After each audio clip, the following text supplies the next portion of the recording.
Hey guys, I'm College for Promises, and today I am, going to be kind of nerdy. I'm going to show you my antique book collection and give you kind of a look over what I collect and what I'm looking for. And hopefully in the future I will have updates as my collection grows. So let's check it out. Okay, so this is my small, humble collection of antique books that I hope to continue to add to throughout the years to come.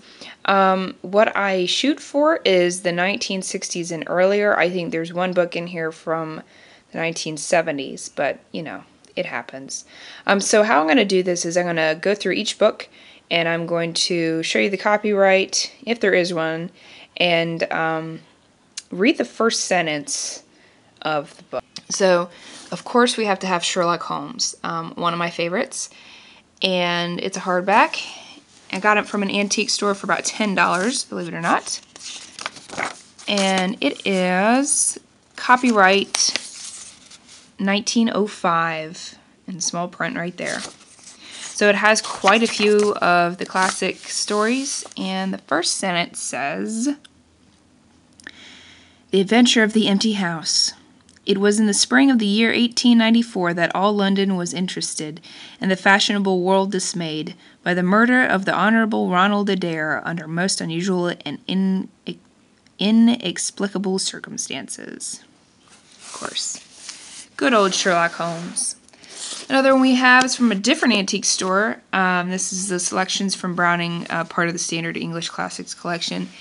It is actually pretty common if you look up like on eBay and stuff, but it's a really small book, and it is a book of poetry by this guy, and it is copyright 1906.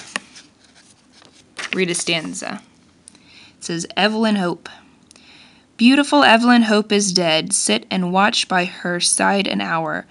That is her bookshelf, this is her bed. She plucked that piece of geranium flower." Yes, lots of classic poetry in that one. Okay, this is the one I think is from the 70s.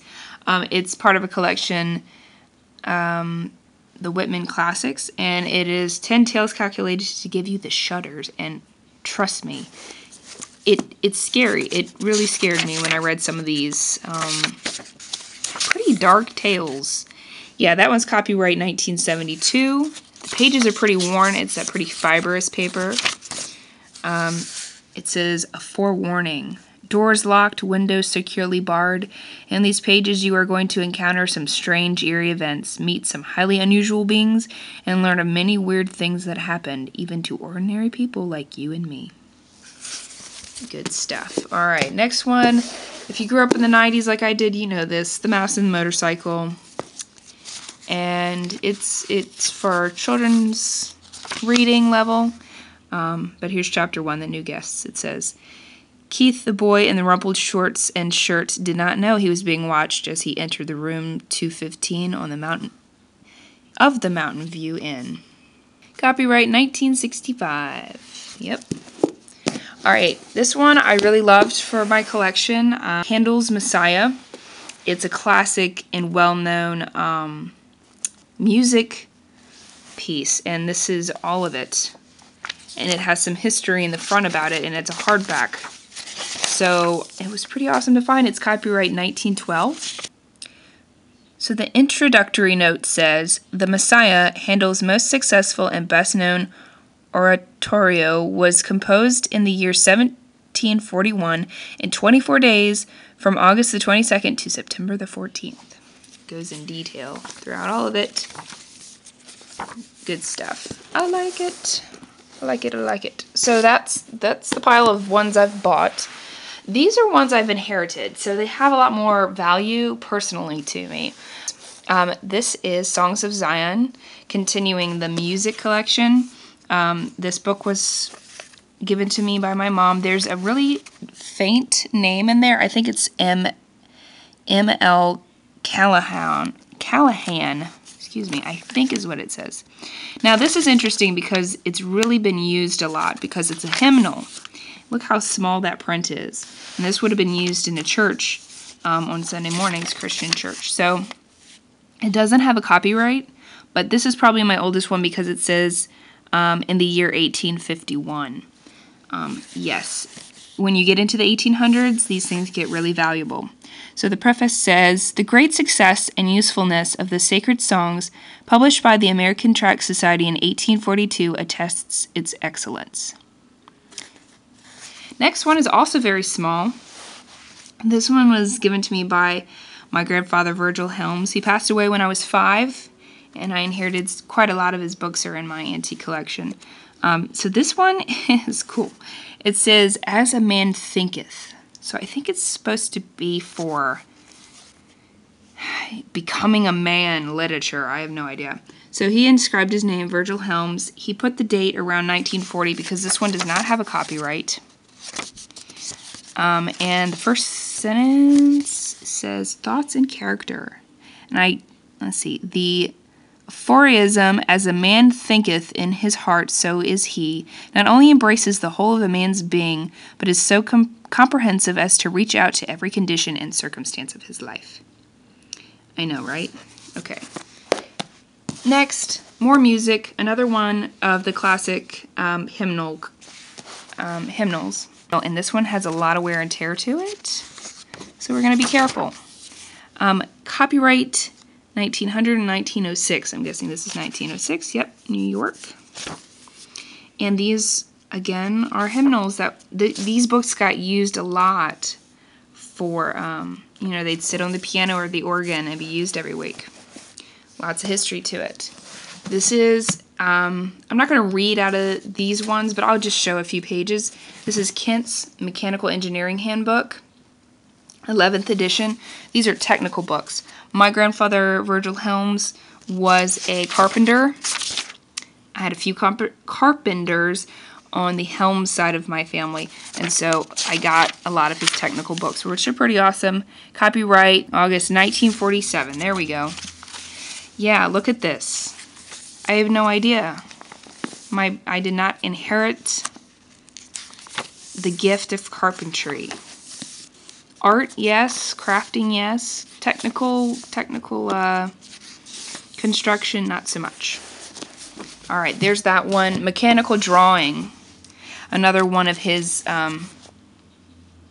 books, and his name is written very, very childlike there. So this was his younger days in 4th edition, and it's copyright 1940. And this one was probably used in school, actually, in his education. So, yes, look at that. Lots of pictures. All right, next one, masonry. Everything you need to know about building your own house, I guess, and everything else. Let's see, copyright 1945. So, yeah, it teaches you how to lay down bricks, measure walls and doors, and I just couldn't do this kind of stuff. All right, next.